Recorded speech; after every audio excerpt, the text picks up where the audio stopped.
All right, man. Today is Tuesday. It is May 30th. Welcome to the Dog Walk presented by Barstool Sports. Hope you all had a fantastic Memorial Day weekend. We are back. Chief, how are you today? I'm doing well. I'm refreshed. I think we both got a little golf in over the weekend. So tailor-made guys ready to go. Yes, exactly. Yep. Tailor-made guys. Shout out to them. Shout out to Riggs. Shout out to Riggs. Shout out to G4. They are selling us shoes. So a lot of good stuff going on. The golf guys. Yeah, golf guys. Exactly. Yep. But yeah, how are you? What's going on? It sounds like we're kind of tallying off Memorial Day a little bit today. Yeah, we're gonna tell this story. It's one that I had known, but like kind of forgot about. And then we were like thinking of subjects. This is about the youngest Medal of Honor winner ever. From World War II. His name is Jack H. Lucas, and like his story, his whole like entire life story is fucking incredible. So we'll get into that. But yeah, it's you want to just hop right in? Jack Lucas, we can hop right in, but I do want to talk about today's sponsor before we go, Chief. And I want to say we're doing a giveaway, so you can win a free item from MUGSY jeans if you do exactly what I say. Exactly. I did this last week with Throwback, and I kind of like doing it because I really want to be showing support for the sponsors who support us. And you guys, it's a win-win. I want to support you guys. You guys listen to the damn show. So thank you guys for listening, and thank you to MUGSY for sponsoring the show. So here's what you got to do. I'm going to tell you about MUGSY first. So listen about MUGSY because honestly, we do fucking love MUGSY. I wear MUGSY 40 to 50% of days. Yeah. Okay. So like it's really just a laundry issue. It's the only times I don't wear them. MUGSY jeans are fantastic. Yeah, they're really great stuff, guys. If you haven't tried them, because like me, before MUGSY came around, I was just like, I'll go to the store, I'll see what kind of jeans they have, and then I'll just go from there. Yep. Now that like I actually found a good brand, it's been a game changer, to be quite honest. So besides jeans though, MUGSY makes jeans, chinos, joggers, and they make shorts. And the material is like a stretchy material. It's like a stretchy denim, yeah. You always feel good. It's made from a buttery, soft, patented stretch material that looks stylish, but they're also insanely comfortable. Never too baggy, never too tight. Chief and I love them. I drafted the Damons, the gray pair of shorts, in the draft last week. Yeah, and White Sox Dave loves talking about my ass and my thick legs. Historically, it is not easy for me to find jeans that like instantly fit, always feel good. MUGSY gets the job done. Yes, exactly. Yeah. So MUGSY, they also dropped the Cool Max denim. That's like their air conditioner for your legs. They spent years in the lab developing the most breathable jeans ever, designed with lightweight fibers to ensure a cool breeze with every single step. These jeans come in enough colors to make a pack of crayons jealous. These are also only jeans. They're also the only jeans you'll wear all summer. So go from the backyard barbecue to the bar in one swift motion all summer long. Head to MUGSY.com and get 10% off now using code Chicago. That's 10% off some of the most premium jeans, chinos, swimwear, and shorts on the internet. MUGSY also offers free shipping and returns, so there's absolutely no risk giving them a spin. If you're in Chicago or Austin, Texas, make sure to head downtown and check out their storefront as well. Easy vibes every time. Enjoy a beer as you shop. If you're in Boston or DC, keep an eye out for a MUGSY store coming in June 2023. Beautiful. Go check out those stores. I know there's one in Armitage. I want to say they just built another one in Chicago too. Did they build one in the West Loop? I'm going to look that up. I feel like you might be right about that. I know the one on Armitage because we've been there, and that is like one of my favorite areas in the whole city. So that's why I remember that. That little stretch of Armitage is sweet. Well, regardless, don't go in. Use our promo code. Yeah. That's the way to go. And here's the giveaway. So listen, if you prove to me. Hey, listen up. Yes. If you have made the purchase at MUGSY.com using code Chicago, you got to show that you use code Chicago, and you send me a receipt to Eddie at BarstoolSports.com. By Friday at 5 p.m., I'll buy you a piece of MUGSY on me. Oh, it's an email. It's an email. Okay. All right. It's an email. You could DM it too. Yeah. But it's easier. I could keep track of it better in email. DMs get lost. Yeah, DMs do get lost. Yeah. But however, that's a good gift. You're basically like entering a drawing. We had a good amount of people who hopped in the Throwback one last week. So shout out to MUGSY. You're going to be very happy with these, whatever you go with, the jeans, chinos, joggers, or shorts. Chicago. Yeah, Chicago. You got to show that. If you don't show Chicago, and you don't show it's actually the purchase went through, you're not going to qualify. So that's that. All right. Now I'm ready. Okay. All right. So this guy, I fucking love this story. Okay. So this guy, like I said, his name is actually Jacklyn which he's a guy, so I don't know. I've never heard of a Jacklyn guy. It's like a boy named Sue kind of situation. Yeah. Yeah, but Jacklyn H. Lucas, he's from North Carolina, and he was from, kind of a like poor family. His dad was a farmer. His dad died when he was 10, and by the time he was 12, he was just like too much for his mother. So his mother sent him off to a military school somewhere in North Carolina. So he grows early. He gets to be about 5'8", 160. They make him captain of the football, or 5'8", 180. Make him captain of the football team. Pearl Harbor happens, December 7th, 1941. The following August, Jack is now 14. He decides, I can't sit on the sidelines of this war anymore. 14 years old. 14. Can't sit on the sidelines. My country's at war. I'm joining. Well, there's laws against that, obviously. So he forged documents to make himself 17. And back then, with a parent's signature, you could enlist at 17. So he forged his mother's signature, forged documents, made it seem like he was 17, and the Marines were like, right this way, sign up, young man. And so he enlisted in the Marines during World War II at 14 years old. That's 8th grade, possibly 7th, if my math is correct. I think it's either 8th grade or freshman year. Is it? Yeah. I always just, 16 year sophomore, 15, but that's when you turn. Yeah. So yeah, it could be. Yeah, I think you're definitely correct. 14 he was in high school or he was in a military academy. Okay. But 14 years old. It's crazy. And I think of myself at 14. I was a little pudge ball, 5'1", 110 pounds. This guy, it sounds like, honestly, who he kind of reminds me of body type wise? I know exactly. White Sox Dave. Yeah, like if he had a beard up to his eyeballs, it'd be like, that's fucking White Sox Dave. He's the guy. Yeah. So he decides he joins. Okay. There's no issues. They send him off to Hawaii. He goes through like basic training. He's in the Marines. Qualifies as a heavy machine gun operator and a sharpshooter, like a rifleman. So he's in it. Like he's in the shit. He's 15, stationed at some base in Hawaii, like waiting for, the war to really get into the meat of World War II, where they start doing the island hopping. And he's writing letters back home. He's got a girlfriend, probably had a wife and kids at that point, knowing this guy. But he was writing letters to his girlfriend. And the military base, back then it was World War II. It's like, we got to watch out for espionage. They read everybody's mail. And through whatever he was writing to his girlfriend, they figured out, it's like, this kid's, now he was 50, like this kid's 15. So call him in and they're like, dude, we don't know how you got here, but we got to send you home. And he begged. He's like, don't send me home. I don't want to go home. I want to serve my country. I want to be in part of this war. Beg, borrow, steal.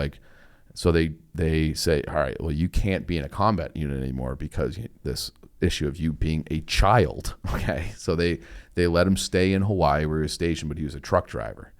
And so he was just doing, I don't know what that entails on a military base, but he wasn't doing any sort of combat training, had no chance of deploying, anything like that. So he was just sitting around doing truck driving, stewing. So he was just getting in all kinds of trouble because he was this frustrated, kind of lonely because he didn't really have a unit anymore. Didn't have anybody any sort of disciplinary system. He'd get in fights all the time. He had all these issues. He ended up being sent to the stockades where he had to serve time, I don't know, juvenile delinquency for 5 months. So because he got in so much trouble. So he finally gets out of doing this time in the stockades, and he's like, you know what, enough of this shit. He sees a boat that's a USS Duel. It's a military transport ship. He just gets on. He's a stowaway, so he doesn't have a unit. They actually charge him as being a deserter, okay, because he left his military duties. But he just wanted to be in the shit. He wanted to be in the fight. He wanted to serve his country in what he felt was a real way. There's that expression, in the rear with the gear. He didn't want to be that. He wanted to be on the front line. So he just snuck his way onto a boat, and then they found him on the boat. And but they're like, fuck, we're on our way to Iwo Jima. So we can't turn this boat around. So they put him in a unit because while he was on the boat, he did actually turn 17. So it's like this fucking kid. So like his boat, his birthday was in February. He got on the boat in January. So they're like, all right, whatever. Like there's punishments for this, but come on. So they go and they land in Iwo Jima. Okay. Do you know anything about Iwo Jima?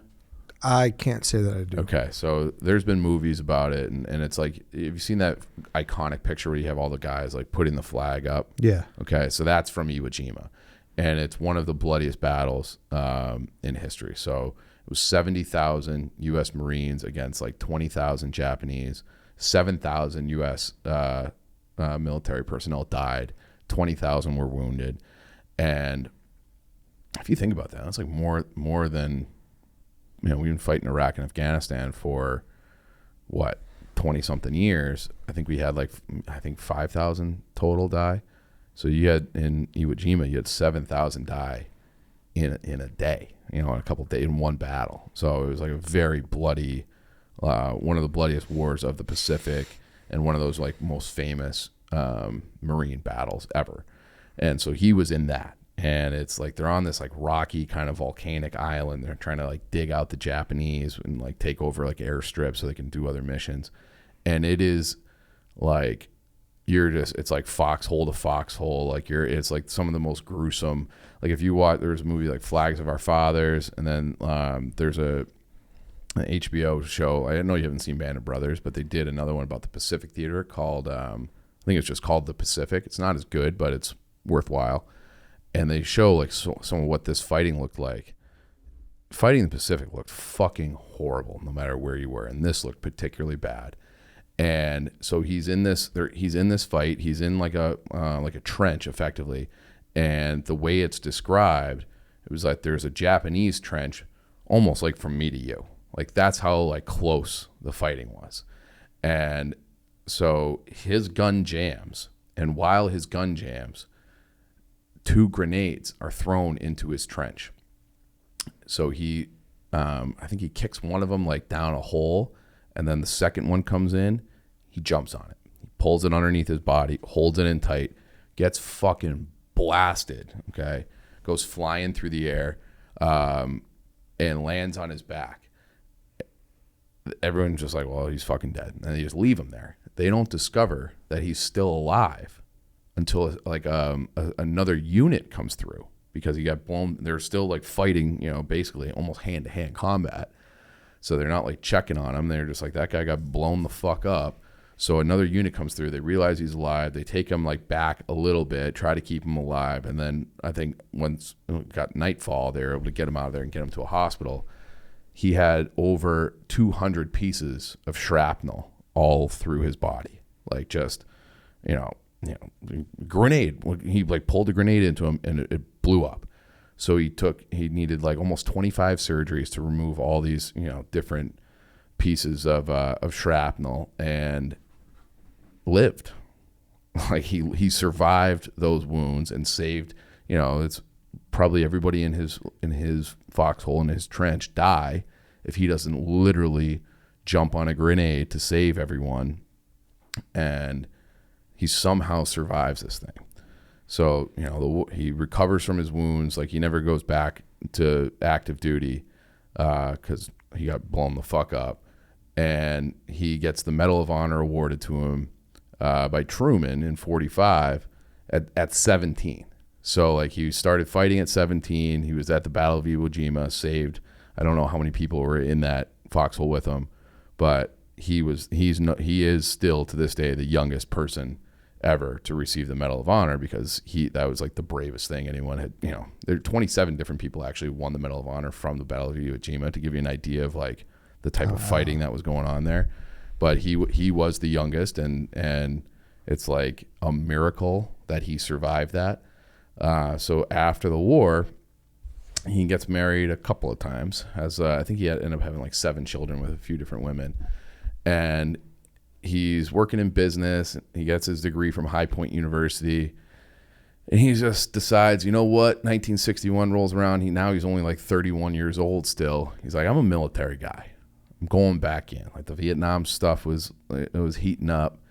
Cold War's raging. he decides, I'm going to be a paratrooper. So he goes and re-enlists, this time with the Army, and you know the paratrooper is, right? Yeah. Jump out of airplanes. So he's at Fort Bragg, and they're doing training exercises, and he was, he had I can't remember what his rank was, but he had a high rank because of his previous World War II service, and now he's 31 years old, college degree, all that. So he was the last one out of the plane and the first one to hit the ground. 2 chutes, neither one of them open. Jumped out of a plane at 3,500 feet. They had malfunction. Lives again. Holy fuck. Okay? Lives again. So, and they're like, how the fuck did you survive that? He goes, I don't know. I kind of just rolled right before I hit the ground. Like, basically, you just stop, drop, and roll. Stop. Like, he's plummeting from the sky, and then he says he like just kind of turned his body right before he hit the ground, and somehow he thinks that saved him. That's what they say to do.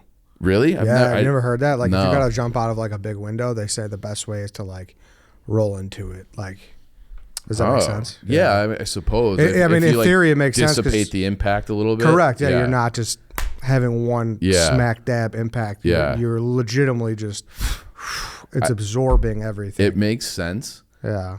I don't know how you do it. How do you time that? I don't know. I don't know. And it's like, sure, like, and maybe they like told like that was part of the training. Like, hey, if something happens, try your best to like roll.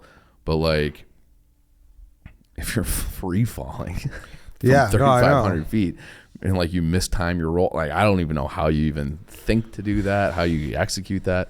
But he was basically, he had injuries, but he was fine. Yeah. So he stayed in the service. He volunteered to go to Vietnam. He's like, I want to go to Vietnam. And they're like, no. So he basically was just like an instructor at Fort Bragg for paratroopers, like teaching people how to jump. Like would get back in planes and do that again. So this guy, he's like a crazy person. Like he was built for the action, dude. He was built to serve. But like you always hear about like, people get like PTSD, or it's like really just like, I don't know, like we did like the sailing thing, right? Where it's like I think the video came out on Friday and like the boom came across, almost hit me in the head. I will be thinking about that if I'm ever on a sailboat ever again. Yeah. Because it's just like, whoa, you're right. Mm-hmm. Imagine your parachute's not opening and be like, wow, what are the odds of that happening? Just give me another parachute. Like it'll be fine. I would never jump out of a plane again. Yeah, sure. I've actually always kind of wanted to do that though. Skydiving? Yeah. Have you done it? No. Would you ever? Yeah, maybe. Yeah, I think I would try it out under the right circumstance. Like I wouldn't.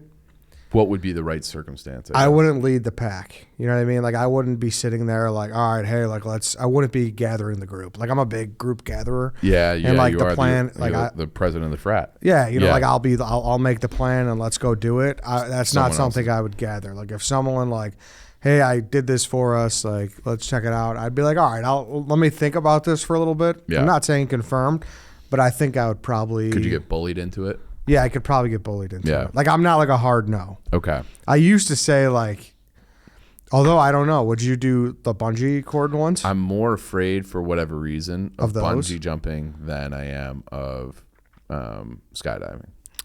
And I don't, like, have a reason for it. It just... There's someone out there probably has a statistic of what's more dangerous. Yeah. In my head, I feel like the bungee cord could snap more easily, and then also, and I know this is wrong and dumb, but I can't get over this idea that they'll just make the rope too long. Like you keep waiting for it to snap back up, and it just never does. Yes. Yeah. However, I know that the difference is, you're right, because the difference is for skydiving, if you're going for your first time, you go with someone, an instructor. Yeah. Yes, you're not on your own. You have to like jump a certain amount of times to do it. I did. I was in Switzerland. This is a long time ago, but I did I think it's called paragliding, and I had an instructor like strapped to me for that too. But you basically run down the side of a mountain and jump off a cliff, and then the parachute catches you and they like whip you all around. And are you like strapped in? You're like attached to. I got a picture of it. What if you're not like if you let your hands go, you'd fall or no? No, I could. so like I'm strapped to the instructor's strapped to the parachute, and then he had like like a system of pulleys or something that he could steer. Like okay, but he's strapped to the thing. That's not just like if he just holding lets it. go? No. Okay. He was definitely strapped in. But it was like weird because you're jumping off the side of a mountain, but you feel like you're running a 3-legged race with it. Oh, dude, yeah, I was gonna say. So that like feels... trying to time and you can only time it once. You have to get it right, and you have to go right to the edge, and then just do like a big jump, and that was like the scariest part. Like, what if you don't do a big jump? I think you fall and die. I don't know.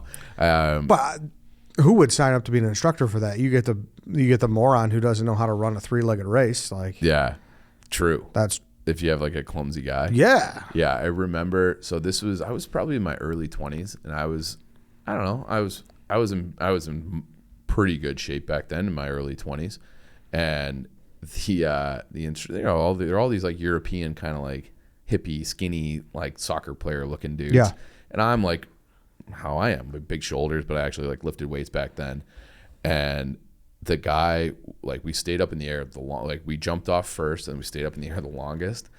And the guy he kept checking in, like, are you good? And I'm like, yeah, I'm good. And he was doing like these insane like flips and loops, and he's like, there's a pocket of hot air over there because the hot air like takes you up, and and he like whips it around, and I'm like, how long are we? I see everyone else in our group like on the ground, and turns out he had never done it with a guy my size before, like weighing 220 pounds or whatever it was. Yeah. And he's like, bro, like, when you weigh that, he's like, I could do these sick tricks basically because of your weight. And I was like, call me fat? He goes, no. But like, it was so fun for me because you were like, you're just this big, like, American brute. Yeah, and so yeah. he was like, we'd never get people your size here. And I'm like, oh, okay. You're welcome. Yeah, thanks. That's what I've been training for. Yeah. It was this moment. Yeah. But yeah. I do know that skydiving, I believe a big part though is the landing, where you hit some pretty strong impact on your legs. Yeah. That is a little concerning. Like, people will break their leg. Like, oh yeah, coming down. I've heard of that too, and that's like a big thing they go over if you do watch Band of Brothers, which you still haven't, right? Now I got to do it. You got you might have to make that like the next thing, because it is genuinely very good. But that's paratroopers, and they do like the whole first episode is them training all sorts of different ways, but they get into like the jump school and like talk about like how you jump, the way you land, what you do immediately after, because that it is wild what they would like fucking jump out of an airplane. You got all explosions going, anti-aircraft going off all around you at night and dark behind enemy lines. Fucking, it's unbelievable what people did back then. It is, dude. Yeah, it is. And people like our guy Jack Lucas. So Jack Lucas, yeah. Like you said, addicted to the action. So he gets out of the service in 65, and he starts like a chain of successful butcher shops, and he does that for a while, for like 10, 12 years. But he gets like, I don't know how, they don't go into the details of how it happened, but he owed like a ton in back taxes. The guy just wasn't paying his taxes. And so he lost. It's like a kind of a tragic story. He lost his business, but he also lost all of his benefits, like his Social Security benefits, like all these things. It was basically like taken by the government. And I want to go on the record that if you have a Medal of Honor, you should never have to pay taxes. Never. I was literally just about to say that. But that's fucking, like, I remember I was like reading it, and I'm like, wait, back taxes? A guy who jumped on a grenade? Yeah. Lost it all? In fucking Iwo Jima? Yeah. Like, Medal of Honor, youngest ever, bravest guy there, like type of guy there is. And you're going to stick him for however many thousands of dollars? Like, what are you talking about? And so that, like, I got enraged when I read that piece of his story, because I didn't know that until today. So he lives out the rest of his life. It's like kind of sad. Also, he had a knock. He was living in Maryland. He got a knock on the door from the police, and he's like, "Hey, like, your second wife and your son-in-law are plotting to murder you." Okay, so like they got arrested because they had enough evidence, like wiretaps or whatever. He was like, what? I didn't even fucking know. And so his wife and son-in-law were trying to kill him. Then he pled on their behalf in court. He's like, just, show mercy on him, that kind of thing. And so then he was living in a trailer in the 80s. His trailer catches on fire. So it was like the last thing he had. Catches on fire. He starts camping because he was basically homeless. So he's like camping next to a cornfield, and there was weed growing in the cornfield. He gets arrested for growing weed, and those charges were like eventually dropped. But you got this same thing. Like, we got this old guy. Now he's like old, right? He's old. Probably, takes his shirt off, and he's just riddled with scars from the grenade, the shrapnel going all through his torso. And, and it's like, we're going to arrest this guy and try to charge him with something while he's homeless because there's weed growing near him. Like, even if he planted it, who fucking cares? Let this guy live. And that's kind of like how his life ended. Like, he's still, like, they named a ship after him, like, I think in 2020, like a naval ship, like a USS. It's like the USS Lucas. It's named after him, and he has like his Medal of Honor is like sealed into the hull of another battleship. So like he has been like honored, and he's got to do some like cool things. But like this guy who, and who knows like if he was like a good husband or anything like that. He was married multiple times, and one of his wives tried to kill him, but like how his life began versus how it ended because he didn't pay his taxes that's like an unforgivable thing for the IRS for me. I feel like they have to donate to charities of his choice or in his name like forever because they fucked that up. They ruined this guy's life. Yeah. And how did he end up? He died of leukemia at age 80. Okay. Yeah. So the guy who survived attempted murder, falling out of an airplane from 3,500 feet with no parachute. Jumped on a grenade. And did so by lying and forging documents to go and serve for his country. The guy, it's like an incredible, incredible story. It is. Yeah. That really was. Yeah. Holy shit. Jackie Lucas. Lucky. Yeah. That was his name. Yeah. And the name of the book, he did an autobiography, so he got some money from that. Good. The name of the book was Indestructible, which is a fucking great title for that guy. Yeah. That is. Yeah. Did, so this might be a dumb question, but whatever. Mm-hmm. Medal of Honor, Purple Heart, same thing? Nope. So Purple Heart is you're wounded. Yeah. Okay. Like anytime you're wounded in battle. Like our guy Chaps has a Purple Heart. The Medal of Honor is the highest military honor that you can get. Mm-hmm. So you have to exemplify like incredible feats of bravery to get that. And jumping on a grenade to save your fellow soldier qualifies for sure. Yeah. So that's how he got it. And there haven't been like there were 27 awarded in Iwo Jima. But it's not like let's see how many total ever. Medal of Honors were received. I remember talking with Chaps, I think this was on Mike, that he has his Purple Heart. He has like a license plate. Mm-hmm. And it was like $5 extra or whatever did we tell this on air? I remember the story. I remember us talking. Yeah, it was on a snake draft. He said that he doesn't have to pay for parking at the airport. That's right. I didn't know if we talked about this before the pod or during the pod. So we did talk about it during. So, But yeah. So it's been given out in the history. Think of like every conflict, right? Only 3,500 times. So it's very, very, very difficult to receive the Medal of Honor. Yeah, that's not that many. Yeah. At all. Wow, it's quite the story. Yeah, it's an awesome story. Yeah, it is. Yeah, so I mean, in the Medal of Honor, that award has been around since the Civil War. It started giving out in 1861.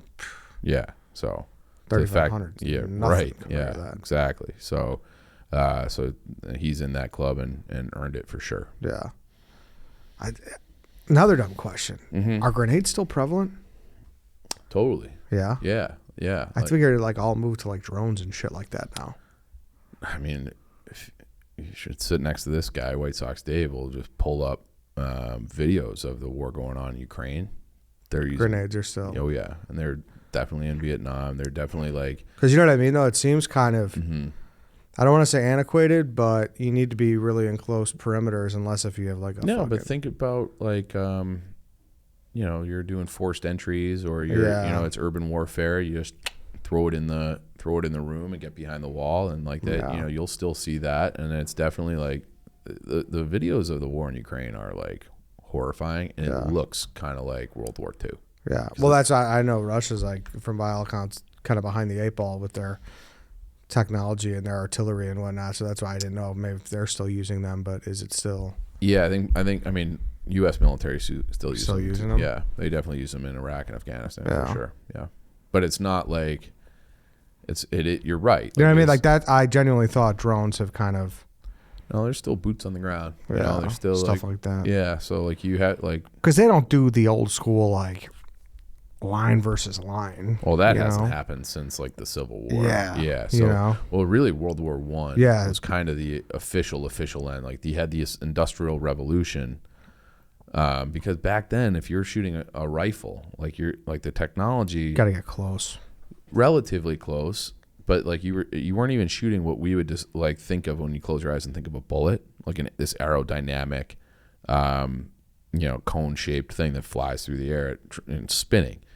They had, like, if you've seen The Patriot, they were shooting like musket balls, right? Yeah. And musket balls, they're not accurate because if they kind of wiffle ball around, and so you could be standing across a field and you're gonna shoot. I don't know if there's 100 guys standing in line, and everybody loads and shoots. 6 guys might get hit and killed. You know, so when the technology really got better with machine guns, how they actually do the rifling, Snipers. you know, bombs, all this kind of artillery, all that kind of stuff, because it went from doing like cannon fire across, let's just shoot a bigger ball. Okay, that was what cannons were before. And it changed during World War. It was really kind of a little bit before that. There were a few smaller conflicts, but the first really post-industrial revolution war was World War One, and they went from being like, we can basically be like put in coordinates almost and get things in 3 miles or 2, you know, like we could shoot this projectile that ends up being a big bomb with shrapnel and like a flying grenade, like artillery. So did you see 1917? oh yeah, Yeah. So like that's like kind of what I think of when it's. that's World War One. Yeah, it's I know, industrial. yeah. Yeah, did you watch All Quiet on the Western Front? I did not. It's a good one too. Yeah. I would say I actually think that's better. Really. Yeah, Yeah. or a more accurate look. Portrayal. Yeah. I thought they did a good job in 1917. No, it was like an awesome. I guess like, but that was like one person's story where he was like going through all these different things. All Quiet on the Western Front, I thought showed the totality of that war and what trench warfare was really like, and because we've talked about this before. There's not that many depictions of World War One. World War II kind of got all the glory, and I wonder if it was just a matter of like film technology too, you know, like that, like we were already making motion pictures and film when World War II happened. It wasn't really as widespread of a thing for World War One. So it's like, you know, there's a lot of great books about World War One. All Quiet on the Western Front being one of them, but it just wasn't. It wasn't. I think it might have just been like a timing thing. Yeah. And then all those soldiers, by the time like the stories were ready to be made, World War II had happened and the film industry had happened, and kind of people had brushed aside. And it was World War II is way more clearly defined as good versus evil because the Nazis were. Yeah. So I think that there's all sorts of reasons, but yeah, World War I doesn't get the attention or the coverage, the portrayals, and it was just horrible. And all Quiet on the Western Front does a very good job of that. All right. Yeah, and it's from German's side. Oh, really? Yeah, they're all German guys. All right. Maybe I'll check that out. Mm-hmm. All right then, Chief. Thank you. That was Jackie Lucas. That was a good story. Yeah, that was a good story. So thanks for that. Thanks everybody for listening. That's it for today. MUGSY.com. Use code Chicago. Make sure you're checking that out, and you could be part of the giveaway. All right, then. That's it, everybody. Thank you for listening. Thank you for watching. We'll be back tomorrow with a free swim. We'll see you then.